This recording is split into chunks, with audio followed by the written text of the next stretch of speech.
وبارك عليه وعلى آله. نبأنا الله فقال جاءكم نور فسبحان الذي أنبانا والنور طه عبده من به في ذكره أعظم به منانا ورحمة المولى تأمل قوله فليفرحوا وغد به فرحانا مستمسكا بالعروة الوثقى ومعتصما بحبل الله من أنشانا واستشعرا أنوار من قيل متى كنت نبيا قال آدم كان بين التراب وبين ماء فاستفق من غفلة عن ذا وكن يقظانا وعبر إلى أسرار ربي لم يزل ينقلني بين الخيار مصانا لم تفترق من شعبتين إلا أنا في خيرها حتى بروزي أنا فأنا خيار من خيار قد خرجت من نكاح لإلهي صانا وقره الله حماه اختاره وما براك مثله إنسانا وبحبه وبذكره والنصر والتوقير رب العرش قد أوصانا يا ربنا صل وسلم دائما على حبيبك من إليك دعانا اللهم صل وسلم وبارك عليه وعلى آله.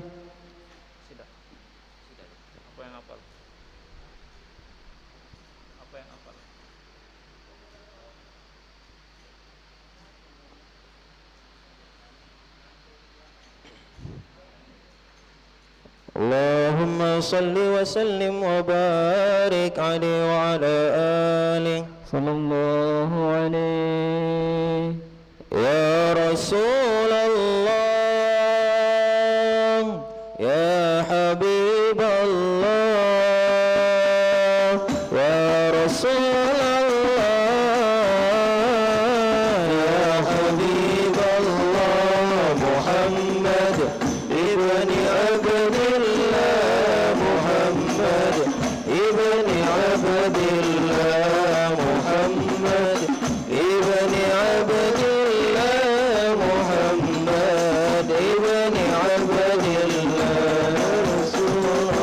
يا رسول الله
محمد ابن عبد الله ويا كتاب الله عليك قبة الخضراء تجاهد في سبيل الله عليك قبة الخضراء تجاهد في سبيل الله رسول الله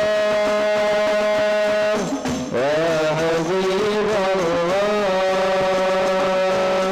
ورسول الله يا حبيب الله محمد ابن عبد الله محمد ابن عبد الله محمد ابن عبد الله محمد ابن عبد الله يا طيبة يا دار العيان استقلال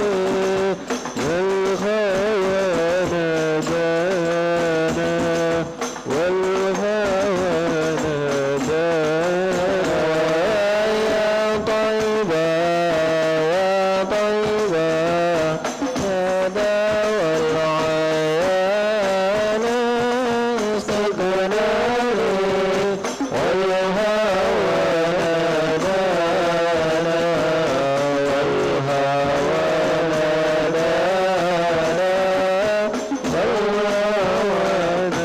دانا سيدي يا أبا بكر حبكم في القيام ذخري وعمر اقضيه بعمري وكذا سيدي عثمان سيدي عثمان سيدي عثمان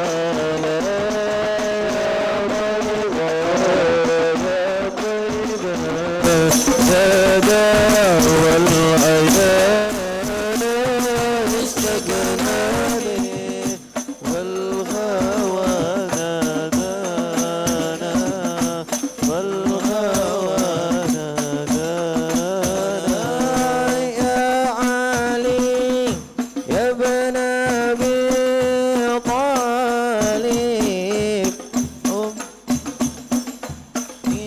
إنني زخري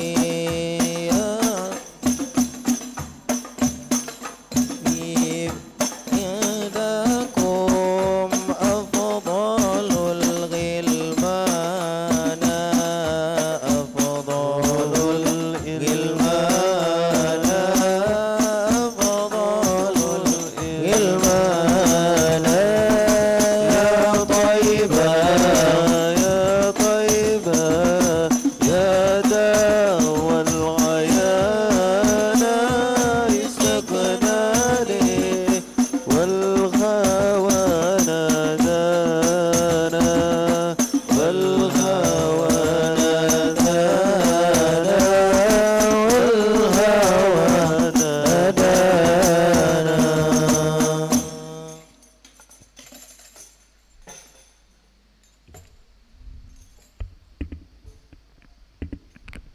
اللهم صل وسلم وبارك عليه وعلى آله صلى الله عليه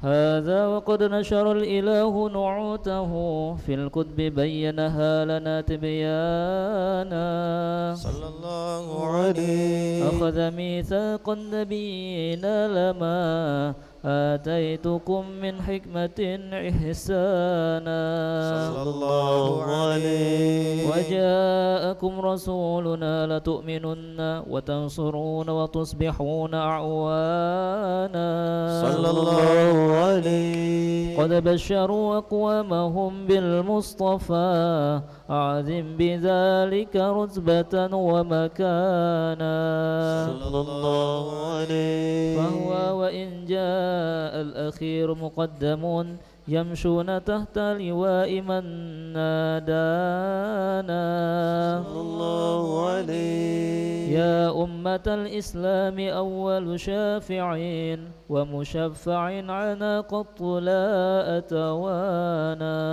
صلى الله عليه حتى أنادى ارفع وسل طؤط وقل يسمع لقولك نجم فخرك بانا صلى الله عليه ولواء حمد الله جل بيدي ولأولا آتي أنا الجنانا صلى الله عليه وأكرم الخلق على الله أنا فلقد حباك الله منه حنانا صلى الله عليه ولسوف يعطيك فترضى جل من معط تقاصر عن أطاه نهانا صلى الله عليه بالله كرر ذكر وصف محمد كيما تزيح عن القلوب الرانا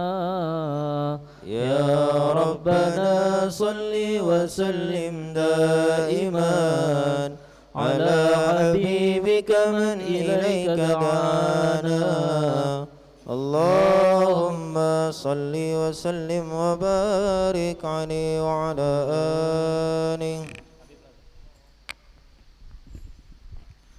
اللهم صل وسلم وبارك عليه وعلى آله صلى الله عليه لما دنا وقت البروز لأحمد أن إذن من ما شاءه قد كان صلى الله عليه حملت به الأم الأمينة بنت وهب من لها على الإله مكانا صلى الله عليه من والد المختار عبد الله بن عبد المطلب رأى البرهان صلى الله عليه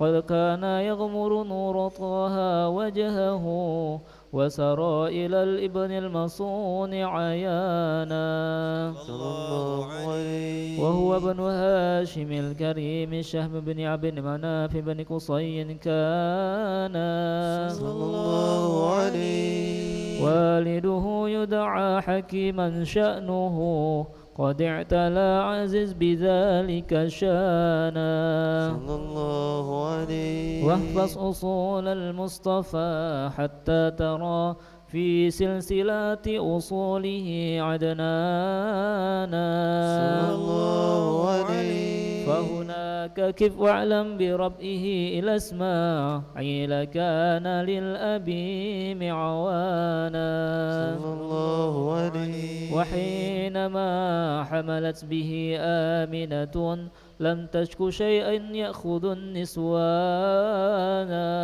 صلى الله عليه وبها أحاط اللطف من رب السماء أقصى الأذى والهم والأحزان صلى الله عليه ورأت كما قد جاء ما علمت به أن المهيمن شرف الأكوان صلى الله عليه بالطهر من في بطنها فاستبشرت ودنا المخاض فأسرعت رضوانا سبحان الله الحمد لله ولا إله إلا الله والله أكبر سبحان الله الحمد لله ولا إله إلا الله والله أكبر سبحان الله الحمد لله ولا إله إلا الله والله أكبر سبحان الله الحمد لله ولا إله إلا الله والله أكبر ولا حول ولا قوة إلا بالله العلي العظيم في كل لحظة أبدا عدد خلقه ورضا نفسه وزنة عرشه ومداد كلماته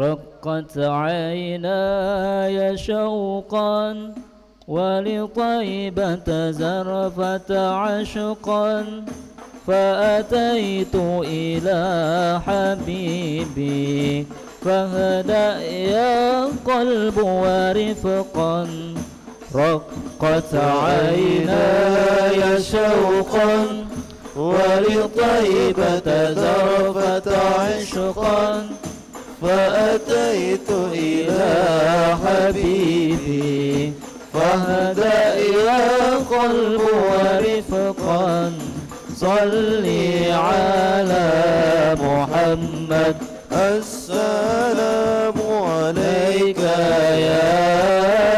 يا رسول الله السلام عليك يا حبيبي يا نبي الله السلام عليك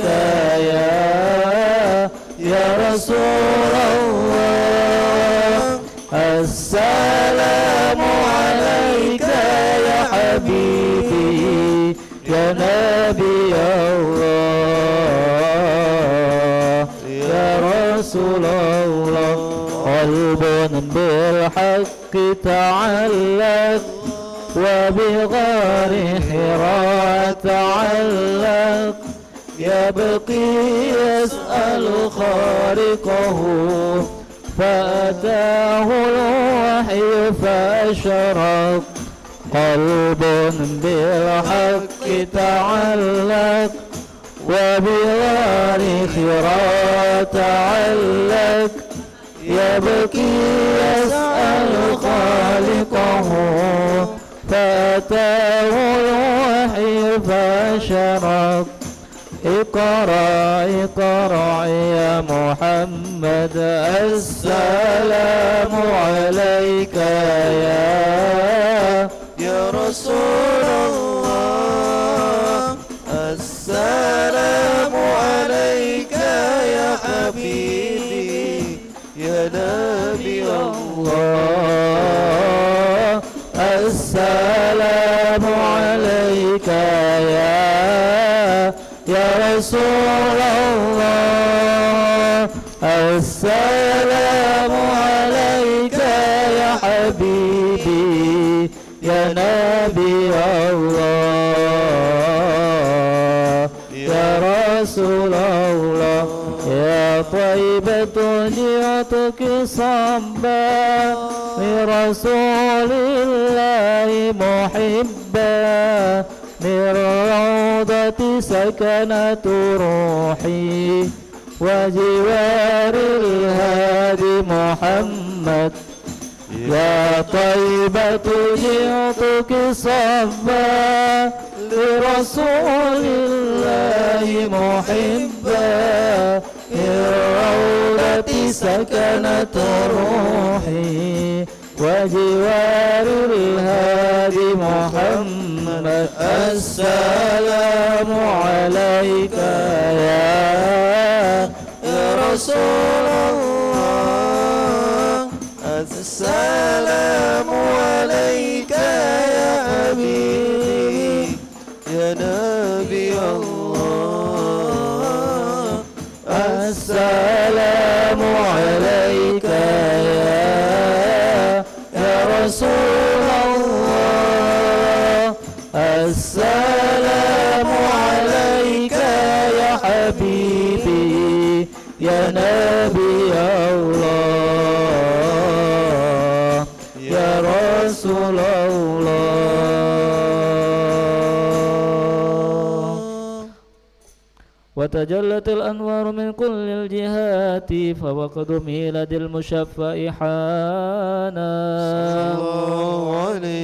وقبيل فجر أبرز شمس الهدى ظهر الحبيب مكرما ومصانا صلى الله على محمد صلى الله عليه وسلم صلى الله على محمد يا ربي صل وسلم يا نبي سلام عليك يا رسول سلام عليك يا حبيب سلام عليك يا رسول الله صلوات الله عليك يا نبي سلام عليك يا رسول سلام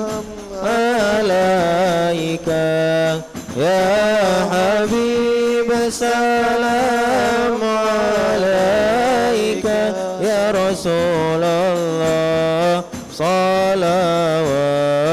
الله عليك أبرز الله المشفع صاحب القدر المرفع فملا النور النواحي برسول الله عما كل الكون أجمع يا نبي سلام عليك يا رسول سلام عليك يا حبيب سلام عليك يا رسول الله صلوات الله عليك نكست أصنام مشركين وبنا شركي تصدع ودنا وقت الهداية برسول الله وحمى الكفر تزعزع يا نبي سلام عليك يا رسول سلام عليك يا حبيب سلام عليك يا رسول الله صلوات الله عليك مرحبا أهلا وسهلا بك يا ذا القدر الأرفع يا إمام أهل الرسالة من به الآفات تدفع يا نبي سلام عليك يا رسول سلام عليك الله يا حبيب سلام عليك صلوات الله عليك أنت في الحشر ملاذون لك كل الخلق تفزع وينادون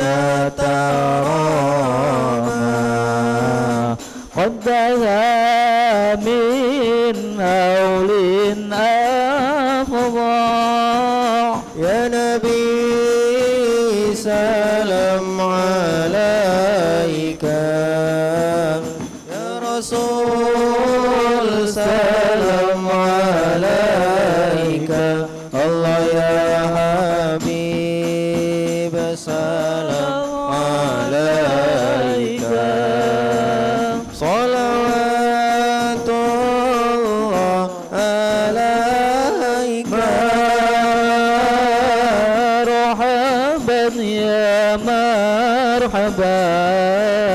يا نور عيني مرحبا جد الحسين والحسن مرحبا مرحبا يا مرحبا يا نور عيني مرحبا جد الحسين وحسن مرحبا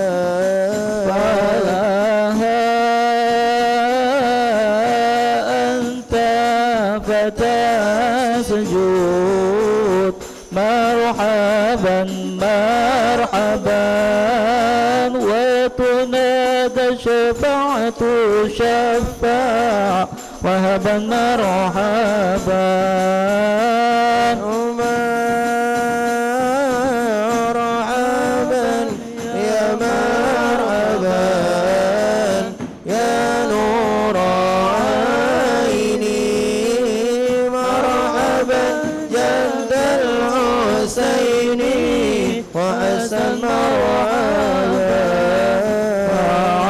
وعليك الله صلى ما بدا النور وشع وبك الرحمن نسعى وإله العرش يسمع طلع البدر علينا من ثنيات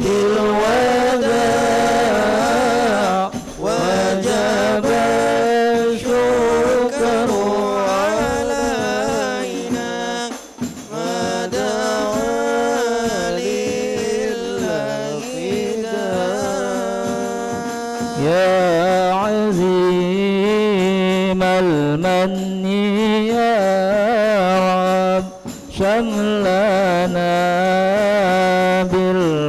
بالمصطفى جمع ربي فانظر إلينا واعطينا به كل ما طمع يا رسول الله جينا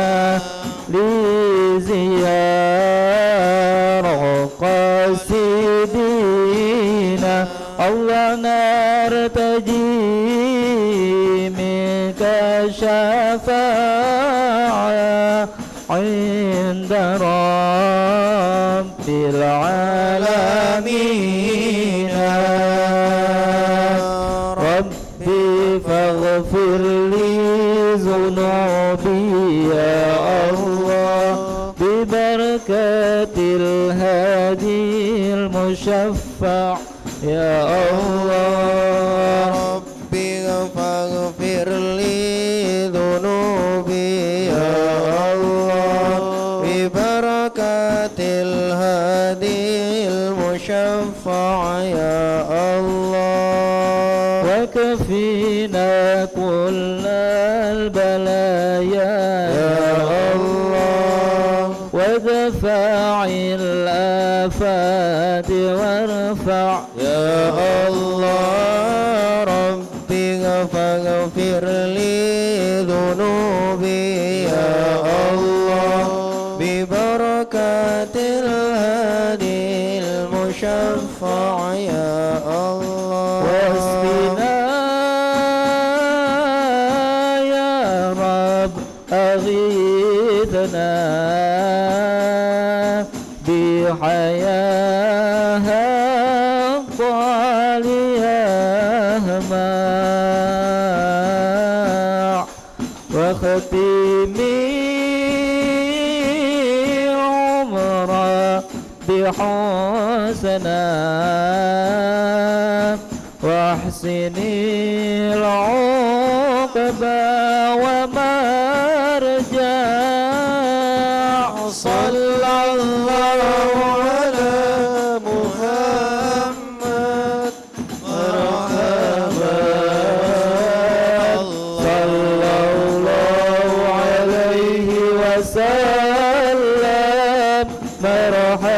صلى الله على محمد مرحبا صلى الله عليه وسلم مرحبا وصلاة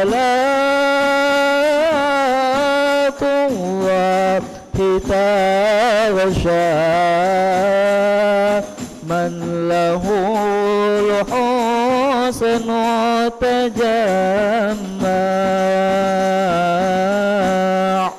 أحمد طهر وآله والصحابة سنشاع صلى الله على محمد مرحبا صلى الله عليه وسلم مرحبا صلى الله على محمد مرحبا يا ربي صل عليه وسلم مرحبا اللهم صل وسلم وبارك عليه وعلى آله.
Bismillahirrahmanirrahim.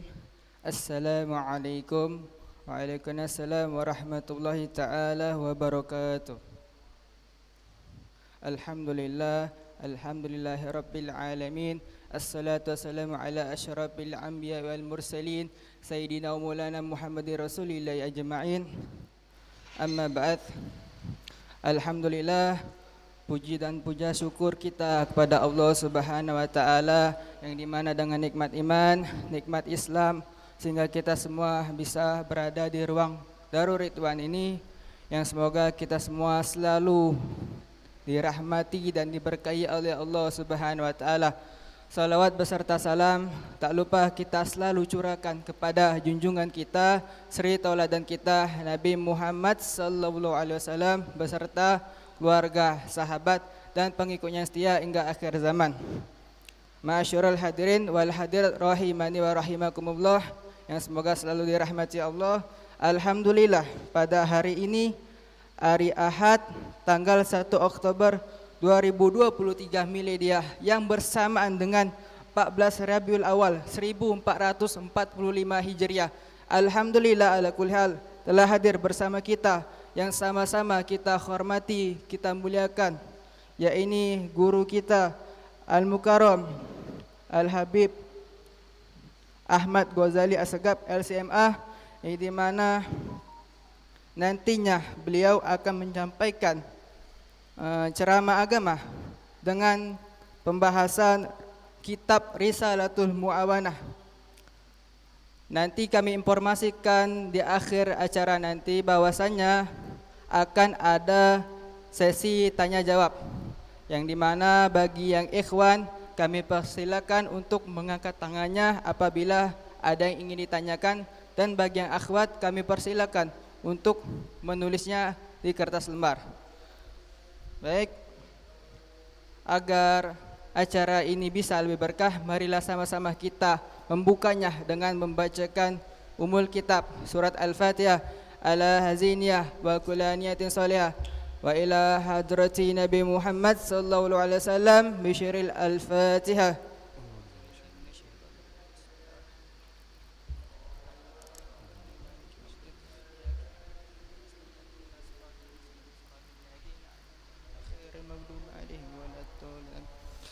Baik, langsung saja ceramah agama yang disampaikan oleh guru kita yang mulia Al-Mukarram Al-Habib Ahmad Ghazali Assegaf LCMA. Kepada beliau fa'ali falyatafaddal mashkura. Sallu ala Nabi Muhammad. Bismillahirrahmanirrahim. Assalamualaikum warahmatullahi wabarakatuh. Alhamdulillah, wassalatu wassalamu ala rasulillah wa ala alihi wa sahbihi wa man wala wala hawla wala quwata illa billah, amma ba'du. Para rekan anggota Ikatan Remaja Islam Masjid Agung Kota Palembang yang dirahmati oleh Allah, kembali pada pagi menjelang siang hari ini kita akan melanjutkan kajian kuliah duha kita yang kita lakukan per bulan dalam pembahasan kitab Risalatul Mu'awanah. Pembahasan kita pada pertemuan yang lalu masih berkaitan atau di awal pembahasan tentang sifat ikhlas, yaitu pasal kedua dari kitab ini. Baik, kita akan lanjutkan pembahasannya. Bismillahirrahmanirrahim. Qala al-muallifu rahimahullahu ta'ala wa nafa'ana bi'ulumihi fid dharaini amin. Qala fa'alaka alla ta'ulan wa la ta'mala amalan wa la ta'zima ala amrin illa wa takunu nawiyan bidzalika at-taqarruba ila Allah wa ibtigha'a ats-thawabi alladhi rattabahu subhanahu 'ala al-amril manwiyyi min babil minnati wal fadl.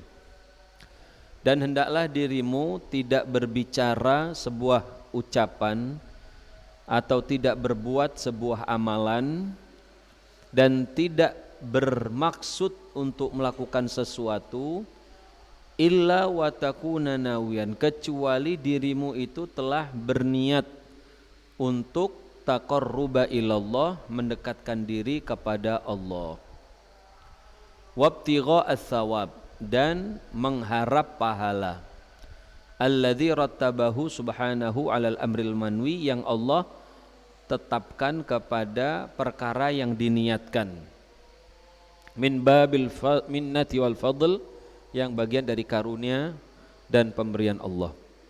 Jadi kembali di sini rekan-rekan sekalian, Al-Imam Al-Haddad mengingatkan kepada kita tentang pentingnya niat. Dan beliau kembali menyatakan hendaknya kita sebagai seorang muslim yang baik, ya, muslim yang ingin melaksanakan syariat dengan baik, muslim yang ingin memaksimalkan potensi dirinya supaya mendapatkan pahala yang maksimal, ya, maka yang harus kita lakukan apa? Tidaklah seseorang berbicara, tidaklah seseorang berbuat, tidaklah seseorang berniat atau bermaksud melakukan sesuatu kecuali ucapan, amalan, dan sesuatu yang dia niatkan tadi itu adalah dimaksudkan untuk mendekatkan diri kepada Allah, ya, dan untuk mengharapkan pahala, untuk mendekatkan diri dan mengharapkan pahala. Jadi kalau misalnya kita berbicara, usahakan jangan bicara kecuali yang mendatangkan pahala atau yang menjadikan sebagai mendekatkan diri kepada Allah. Itu muslim yang terbaik, ya. Sehingga kita sebagai seorang muslim itu dilatih untuk tidak banyak omong. Nah, ini Rasulullah SAW itu, rekan-rekan sekalian, kesehariannya beliau tidak nyerocos kayak kita biasa begini. Aisyah cerita begitu. Rasulullah SAW itu kalau berbicara la yasrudu kasardikum hadza. Kalau bicara enggak ngomong terus seperti kalian. Jadi Nabi itu lebih banyak diam daripada banyak bicara. Karena diam itu tidak akan mendapatkan tidak akan dikoreksi oleh Allah, tidak akan dievaluasi. Diam itu enggak ada perbuatan. Jadi enggak akan dinilai baik buruk gitu, ya. Ketika seseorang berbuat baru dia dinilai apakah perbuatan itu baik atau buruk. Jadi kalau dia ngomong akan dinilai ngomong itu baik atau buruk. Kalau dia berbuat baru perbuatan itu akan dinilai baik atau buruk. Maka kalau kita pingin selamat, mencontoh Nabi ya. Nabi ini kan contoh yang terbaik. Ya, contoh yang paling bagus. Ya. Tidak menggunakan waktu kita dan tidak menggunakan potensi nikmat kita kecuali untuk kebaikan. Jadi kita kalau ngomong, kalau nggak bagus nggak usah ngomong, ya. Tapi kan kita ini punya syahwat bicara. Banyak orang punya syahwat bicara. Kalau udah ketemu orang ngomong aja nggak berhenti, ketemu aja yang mau diomongin. Padahal kadang-kadang baru kenal juga. Duduk sama-sama misalnya nunggu bis, ya, di halte, ngomong kemana-mana, di bis ngomong kemana-mana, ya. Alasan kita biar akrab, ya itu mungkin bagus ya. Tapi akrab itu apakah dengan kita diam kemudian kita itu kemudian tidak baik? Enggak. Akrab pun kalau misalnya dia bicara nanti gara-gara akrab toto ngomongnya jelek ya rugi dia, ya. Rugi, akan terbawa kemana-mana, ngomongin orang, ngomongin apa segala macam, kita nggak sadar. Nah jadi kita ini perlu melatih diri menahan syahwat mulut. Melatih diri menahan syahwat mulut. Gimana caranya diem? Coba beliau. Ya, salah satu yang cara diajarkan oleh syariat kita dicontohkan misalnya untuk i'tikaf di masjid. Jadi kalau i'tikaf di masjid itu kita berusaha memutus semua keterkaitan dunia. Keterkaitan dunia itu ya kita nggak bicara, kita nggak berbuat sama orang di luar. Kita berikan waktu kita hanya untuk Allah Subhanahu wa taala. I'tikaf itu contoh kecil untuk sesuatu nanti yang akan lebih besar, namanya khalwat. Khalwat itu ketika seorang muslim mengambil tempat tertentu, waktu tertentu, dia berdiam di situ, bukan di masjid, gak harus di masjid, di mana saja, di rumah kita bisa. Tapi kita seperti iktikaf, di rumah tapi kayak iktikaf. Jadi kita di rumah kita, misalnya di kamar kita siapkan ya, kita duduk di situ, nggak kita kunci pintu, nggak boleh ada yang masuk. Ya, kita ngapain di situ? Ya bukan di dalam kamar kayak kita sekarang ini main HP dong, bukan ya. Kita tinggalkan itu HP, semuanya terputus. Jadi nggak apa-apa tuh memutus dari dunia, bukannya memutus silaturahmi. Oh tidak, memutus silaturahmi itu kalau kita berbuat buruk sama orang, ya itu mutus namanya. Tapi kalau kita itu tidak menghubunginya, tapi karena kita punya kegiatan yang lebih penting, nggak apa-apa, nggak memutus itu, gitu ya. Jadi itu salah satu ya teman-teman sekalian. Ketika seorang ingin mendapatkan hal yang baik untuk dirinya ya. Jadi sebenarnya memang kita ini lebih digiring untuk sebuah sifat yang biasa kalau dalam ilmu psikologis namanya sikap pribadi yang introvert, yang menyendiri gitu. Dia menyendiri tapi untuk Allah, bukan menyendiri dia pun enggak. Menyendiri itu yang penting enggak dia berbuat buruk kan ya, begitu. Jadi mulutnya dilatih untuk diam, fisiknya dilatih untuk diam.